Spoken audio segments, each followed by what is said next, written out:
Fala galera, tudo bem? Eu sou Ednilson, estou presente hoje com minha amiga Tamires. Olá! E hoje vamos falar um pouco sobre estelionatário sexual. Vamos discorrer um pouco para vocês e ao longo desse vídeo você vai entender tudo. E no finalzinho dele, você vai saber se ele permite a fraude grosseira. Antes de adentrarmos na atual configuração do delito de violação sexual mediante fraude, devemos apontar que, antes da reforma ocorrida em 2009 no Código Penal, haviam dois tipos penais distintos, quais sejam a posse sexual mediante fraude, o qual consistia única e exclusivamente na conjunção carnal, sendo crime próprio no qual se tinha um sujeito ativo, o homem, e o sujeito passivo, uma mulher. E o outro, o atentado ao pudor mediante fraude, o qual consistia na prática de atos libidinosos, sendo crime comum, no qual os sujeitos ativos e passivos podiam ser tanto o homem quanto a mulher. Depois da reforma, todavia, unificaram-se estes dois crimes no artigo 215 do Código Penal, ao qual foi denominado de violação sexual mediante fraude, sendo crime comum, uma vez que os sujeitos ativos e passivos podem ser qualquer pessoa. Conforme o artigo 215 do Código Penal, ter conjunção carnal ou praticar outro ato libidinoso com alguém mediante fraude ou outro meio que impeça ou dificulte a livre manifestação de vontade da vítima tem como pena de reclusão de 2 a 6 anos. Desta feita, podemos definir o delito de violação sexual mediante fraude como ilícito penal denominado pela doutrina como estelionato sexual, no qual o sujeito ativo não se vale de violência ou grave ameaça, e sim de meios capazes de levar a vítima a erro ou mantê-la em erro. Em outras palavras, o sujeito ativo vale-se de fraude, engordo, artio, artifícios ou qualquer outro meio que dificulte a livre manifestação de vontade da vítima, a fim de abusar sexualmente desta, pois pelas circunstâncias do momento a vítima não é capaz de manifestar livremente sua vontade.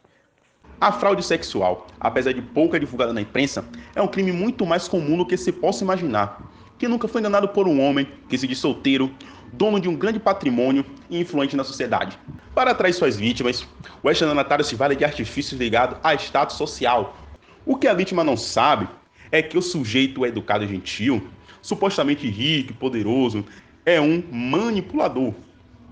E ele se utiliza de meios hábeis para induzir ou manter a vítima em um erro, entregando-lhe bens e valores.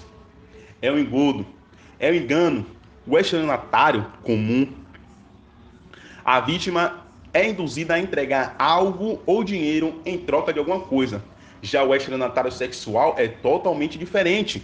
A vítima espera receber em troca amor, relacionamento estável, status e segurança. Para entendermos melhor o estelionato sexual, vamos para alguns exemplos.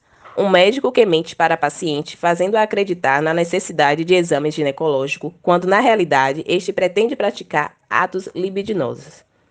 Ou o gêmeo que se faz passar pelo irmão a fim de praticar atos sexuais com a esposa deste, como ocorreu na novela Um Lugar do Sol, na cena em que Bárbara tem relação sexual com Christian, enquanto achava que este era seu irmão gêmeo.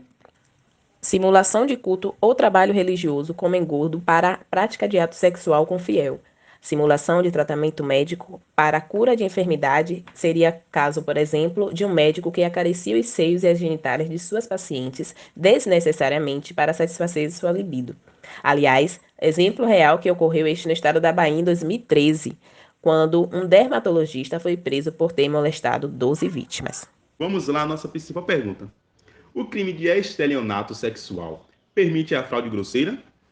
Como já sabemos, a violação sexual mediante a fraude pode ser conceituada como qualquer manobra empregada com a facilidade de que a vítima tenha uma percepção equivocada da realidade.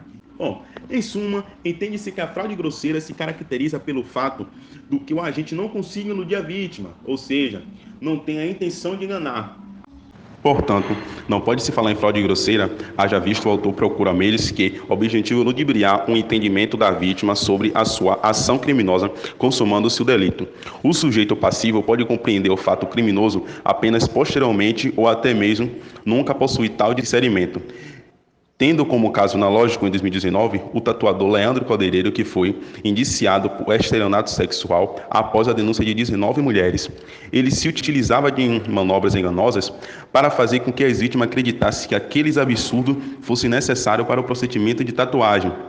O autor conseguia enganar as vítimas com uma justificativa da tatuagem, enquanto passava a mão no corpo delas. Bom, Encerramos a nossa apresentação por aqui. Espero que você tenha entendido um pouco sobre estelionato sexual e fraude grosseira. Obrigado a todos.